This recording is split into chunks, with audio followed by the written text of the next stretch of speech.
Hola, soy Lisbeth Alvarado y esto es Anatomía de un libro. Hoy hablaremos de una publicación imprescindible para cualquier persona vinculada al mundo académico y de la investigación. En un contexto donde publicar no solo es un requisito, sino un reto técnico, ético y creativo, escribir y publicar artículos científicos nos ofrece una guía clara, útil y actualizada para enfrentar esta tarea. Sus autores, Denis Arias y Luis Miguel Cangalaya, nos invitan a mirar el proceso de redacción científica con orden, estrategia y sobre todo con conciencia del nuevo entorno. Uno en el que la inteligencia artificial ya no es un futuro hipotético, sino una herramienta del presente. De eso y más conversaremos hoy con uno de sus autores.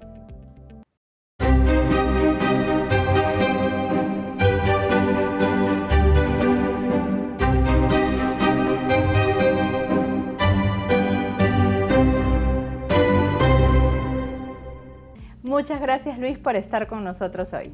Muchas gracias a ti y por la invitación también. Quiero que empecemos por un tema muy específico, porque yo sé que hablar de redacción, escritura y publicación de artículos puede sonar un tema muy amplio. Pero quiero que empecemos por qué significa redactar un artículo científico. Bueno, es una pregunta compleja en realidad, porque muchas veces hay una confusión entre lo que sería redactar académicamente y tener los conocimientos sobre contenido. Muchas personas pueden tener conocimientos sobre cómo estructurar o sobre cómo hacer búsquedas de información o sobre cómo armar un artículo como tal, pero hay otro ámbito que tiene que ver con la escritura en sí misma. La escritura en sí misma implica otros principios, otras cuestiones, y tener esa congruencia entre ambos aspectos yo creo que es lo que llevaría a poder realizar un artículo de manera adecuada. ¿Y la estructura canónica que conocemos de los artículos científicos es igual en todas las disciplinas o puede haber diferencias? La estructura canónica del IMRID, que es la estructura clásica para los artículos empíricos, ¿no? Funciona para los artículos empíricos como tal, pero también bueno, debemos saber que hay otros tipos de artículos que se pueden redactar, no sé, un artículo de revisión de repente que tiene otra forma o que puede seguir un estilo prisma quizás, ¿no? Y finalmente esa estructura canónica, como tú dices, responde también a las estructuras que solicite la revista. Muchas veces la revista puede tener ciertas particularidades en algunas formas de los apartados que pide para su publicación. Entonces, lo que sí es importante es que una persona que esté interesada en publicar debe revisar, ¿no?, detalladamente qué es lo que la revista exige. Es decir, es importante que sepamos la estructura de los artículos, pero también es importante que antes de escribir sepamos cuáles son las normas de publicación de la revista. Sí, de hecho, algo que yo siempre recomiendo es que nosotros ya tengamos de antemano mapeado las revistas o las posibles revistas donde voy a enviar al fin de seleccionar una de ellas y saber qué es lo que me pide. De tal manera que el proceso de estructuración no sea al final, sino de que yo vaya acomodando lo que tiene que ver con el artículo antes de enviarlo, ¿no? Según tu experiencia, ¿es difícil publicar un artículo en una revista, por ejemplo, indexada en Scopus? Es difícil, sí, es difícil, pero creo que tiene que ver con una cuestión de experiencia y hábito. Quien no se atreve a enviar un artículo a una revista nunca va a saber el trabajo, la dificultad o qué tan complicado puede ser, ¿no? Y finalmente, yo creo que si es que una persona va a iniciarse en este ámbito o decide enviar un artículo a una revista, pues puede ir comenzando por otras bases de datos que no son tan exigentes y sobre todo porque eso le va a permitir tener la experiencia de cómo estructurar, de cómo enviar, de cómo comunicarse con el editor, de cómo hacer correcciones, ¿no? Y que luego ya pueda llegar a otras bases de datos, por ejemplo Scopus, donde sí la exigencia es mayor, el tiempo es mucho mayor además, que es una de las cuestiones por las que uno muchas veces tiene que esperar, pero ya adquiere mucha experiencia en el hecho de que se atreva, ¿no? Yo creo que el primer paso es ese, ¿no? Atreverse. Y dirías también que, por ejemplo, hay otros tipos de textos académicos con los que se puede empezar, no necesariamente con un artículo científico. Sí, claro. O sea, de todas maneras, un artículo yo creo que es un producto de algo que tenemos mapeado antes, ¿no? O sea, quizás alguien escribió un ensayo, escribió una monografía, o inclusive, o sea, hoy en día muchas veces los artículos pueden ser derivados o pueden ser convertidos a partir de una tesis.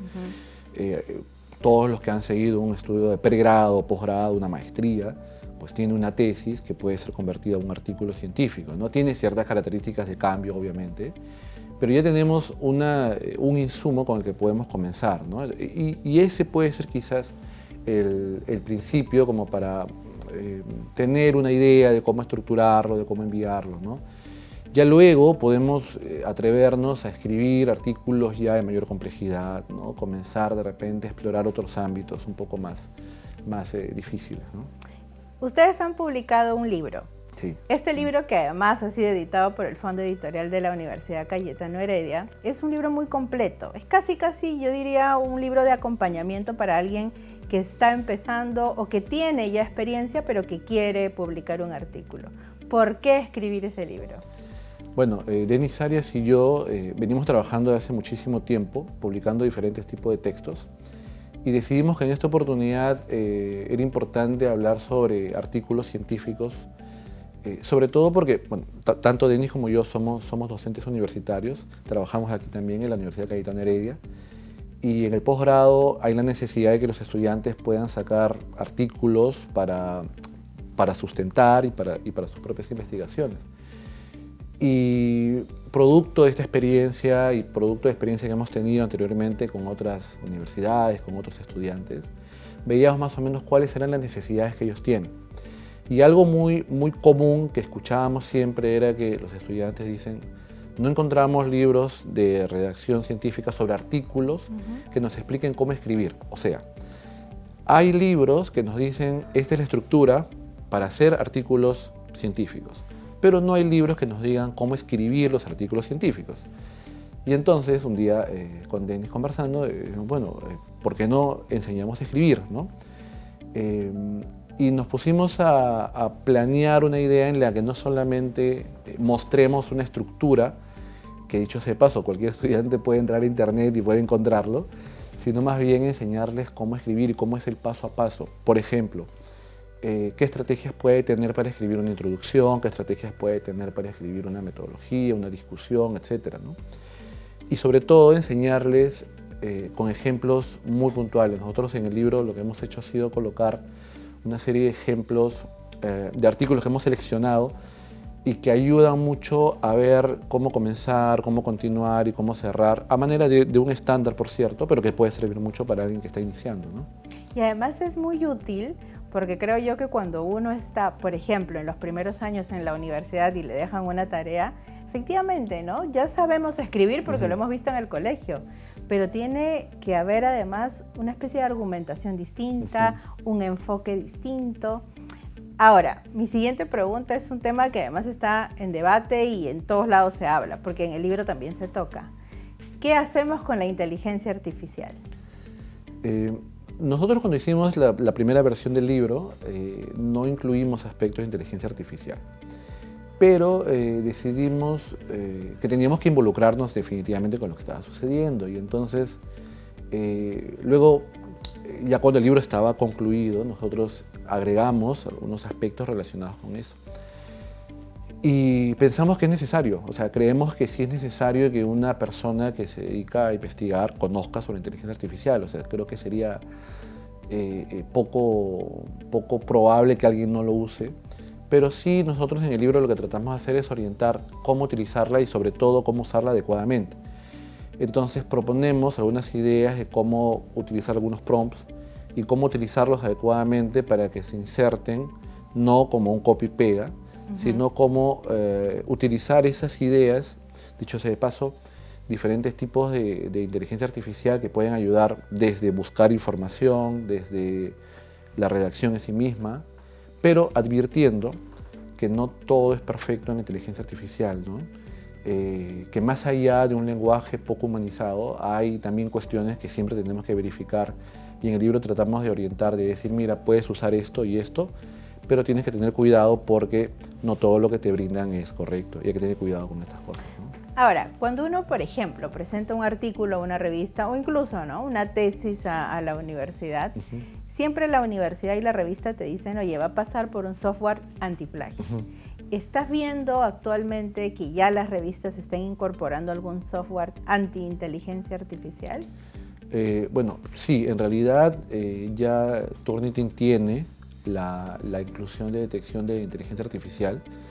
En principio tenía solamente la detección en inglés, ahora tiene en español, todavía en una versión no profunda, es cierto, pero sí entiendo que las revistas, sobre todo las de mayor jerarquía o las de mayor nivel, sí toman mucho en cuenta eso. Ahora, dicho sea de paso, cuando las revistas aceptan de que un artículo pueda ser enviado y de que la persona está utilizando inteligencia artificial, por ejemplo, para crear una matriz o algo por el estilo, señala que debe declararlo, ¿no? O sea, de todas maneras en el artículo debe declararse que se utilizó la inteligencia artificial para crear tal matriz, ¿no?, o tal cuestión, ¿no? Y eso debe estar declarado. Y eso me parece bueno, además, porque de alguna forma delimita la frontera entre qué es lo que estoy haciendo y qué es lo que estoy haciendo con esta herramienta, ¿no?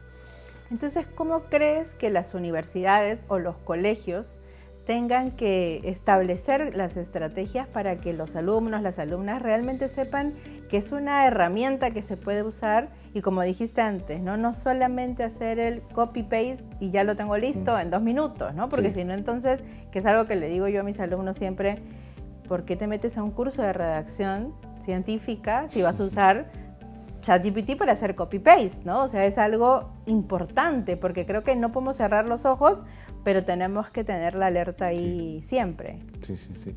O sea, hay una cuestión transversal que es la ética en todo tipo de trabajo de investigación, ¿no? Ahora, en caso de universitarios, pregrado, posgrado, yo creo que la cuestión es mucho más enfática por parte de los docentes, de los mismos estudiantes, ¿no? En la medida en que ellos tienen que cerrar sus estudios universitarios con una tesis. Y hoy en día el tema de tesis está muy sensible con el tema de las copias y todo ello, ¿no? Entonces, yo creo que por ahí hay una cuestión un poco más ya de sensibilización con los estudiantes de las universidades.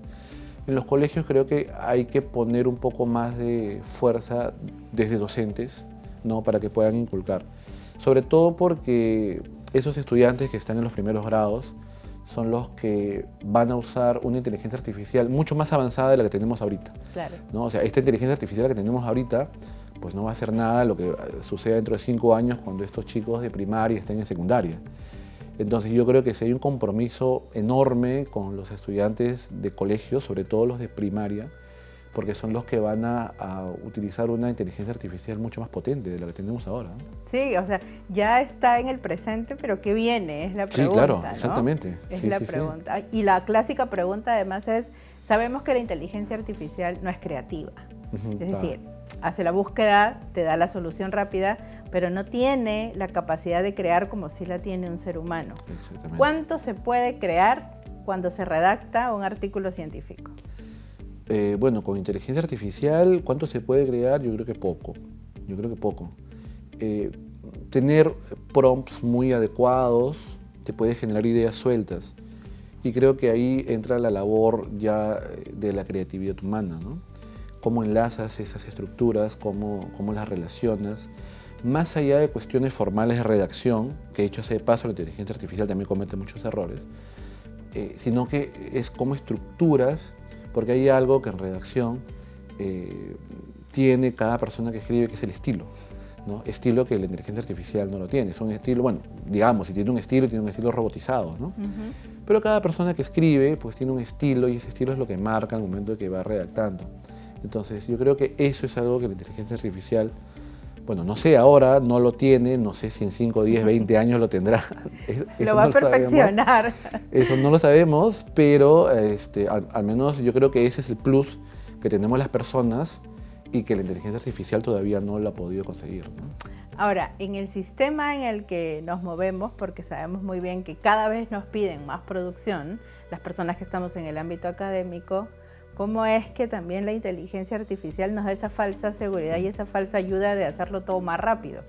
¿No? Entonces, es un tema que se va a debatir. Ahora, hay otro punto dentro de todo el esquema de redacción científica que tiene que ver con los revisores por pares. ¿Cuál es el trabajo de un revisor por par? Un revisor por par es un evaluador que finalmente da una opinión sobre el trabajo de investigación, sobre el artículo.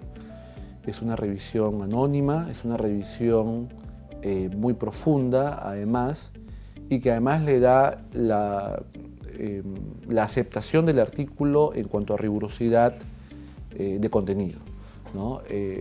Las revistas tienen revisores por pares, son revisores externos, y todos los artículos son sometidos a revisores para que el artículo pueda pasar a un proceso de publicación. Los revisores finalmente pueden tomar decisiones, una de ellas puede ser no aceptar el artículo, o sea, rechazarlo, podría aceptarlo totalmente, sin cambios, o podría aceptar con correcciones, que es lo que usualmente sucede, ¿no? Usualmente podría ser aceptado con correcciones. Entonces, lo que hace la persona que envía un artículo a una revista es, en el tiempo que se les indique, corregir, enviar, ¿no? Y poder subsanar los errores para que pueda ser publicado, ¿no? ¿Y estas recomendaciones que dan los revisores influyen también en la escritura? Sí, normalmente se trabaja con algunas rúbricas y las rúbricas incluyen. Es cierto que siempre hay un mayor peso de contenido frente a redacción, frente a forma. Hay un mayor peso, pero siempre hay recomendaciones con respecto a cuestión de escritura. Ahora, dicho sea de paso, los artículos normalmente pasan un doble filtro. O sea, cuando uno envía un artículo, los primeros que revisan es el comité editorial y después se pasa a revisores. Y muchas veces los artículos se quedan en la primera etapa, no pasan el primer filtro porque quizás no se entiende lo que está escribiendo.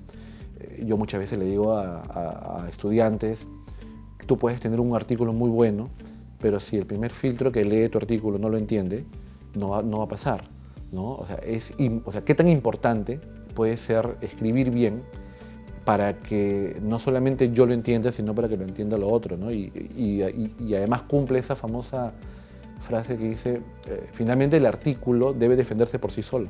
O sea, yo no debería decirle al revisor, no, yo quise decir esto, ¿no? Sino que el artículo por sí solo debería defenderse, ¿no? Y además hay otra cosa, ¿no? Que es importante también. Uno no escribe el artículo para uno mismo, claro, sino lo escribe para los demás, ¿cierto? Y eso es importante. Sí. Si tuvieras que darnos 5 tips para escribir artículos científicos de calidad, ¿cuáles serían? A ver, el primero importantísimo es leer. Yo creo que leer muchísimo, leer trabajo de investigación, ¿no? Hay que leer investigación porque eso permite acomodar nuestro estilo a un estilo mucho más formal, ¿no? Hay ciertas características. Entonces hay que leer mucho. Segundo, creo que hay que tener mucho orden, hay que ser muy organizado para poder armar un artículo. Organizado con la información que busco, organizado con los tiempos, organizado con inclusive hasta con la manera hasta dónde voy a llegar en el artículo y hasta dónde no voy a llegar, ¿no? Tercero, yo creo que es un poco mirar siempre las capacidades que tiene uno mismo. Si yo estoy comenzando un artículo o estoy comenzando a escribir artículos, creo que no buscaría ser tan ambicioso de querer pretender la mejor revista o la revista top, ¿no? Yo creo que mirar la realidad de uno mismo implicaría que yo podría ir comenzando con revistas un poco más sencillas, ¿no? Otro consejo es trabajar en equipo, yo creo que es importante, ¿no? En este mundo, al menos hoy en día, es importantísimo, además investigaciones multidisciplinarias, es importantísimo, o sea, no sé, un educador, con un psicólogo, con un sociólogo, pueden sacar artículos interesantísimos, yo creo que eso es importante. Y la última, que creo que además de la más importante, es la honestidad. Creo que una persona que escribe tiene que ser muy honesta consigo mismo porque en este mundo de tanto facilismo y de tantas oportunidades fáciles para poder publicar. Creo que tiene que ser muy honesto, ¿no? Consigo mismo, con lo que hace, porque finalmente es lo que va a permitir demostrar lo que eres, ¿no? Siendo honesto. Me encanta, y además porque me van a perdonar todos, es mi tema favorito de investigación, entonces no quiero terminar el programa, pero se nos va acabando el tiempo y quiero cerrar antes de que nos cuentes sobre la presentación en la FIL. Ya con esta última pregunta cerramos, es ¿qué pasa, por ejemplo, si es que yo igual llevo un curso de redacción, pero aún así no estoy completamente preparada? Y tiene que ver mucho con la honestidad, ¿no? Porque uno también sabe exactamente cuáles son las cualidades que tiene al momento de escribir. Y tengo que mandar mi artículo a la revista y no tengo necesariamente los medios o el conocimiento para escribirlo perfectamente bien ni mandarlo a revisión. ¿Qué cosa podemos hacer? Un artículo puede ser muy bueno en contenido, ¿no? Y yo creo que ahí podría apoyarse un corrector de estilo, ¿no? Un corrector podría ayudar a corregir el texto en el aspecto formal, ¿no? Más allá de que uno, digamos, se desentienda, que no es lo correcto, pero yo creo que en un principio sí podría apoyarse un corrector, ¿no? Yo creo que sí podría ser de mucha ayuda. Y lo otro es, creo, como ya decía al comienzo, atreverse, ¿no? Atreverse también a aprender, ¿no? Yo tengo muchos estudiantes en varias facultades y a veces los de facultades que son de ciencias, ¿no? Les cuesta un poco más, ¿no? Pero también tengo estudiantes que a pesar de que les cuesta más, se esfuerzan el doble porque saben que lo necesitan, ¿no? Entonces, yo creo que es mucho de atreverse y de ponerse en marcha, porque o sea, cuando hay que sacarlo, sobre todo porque tenemos objetivos, ¿no?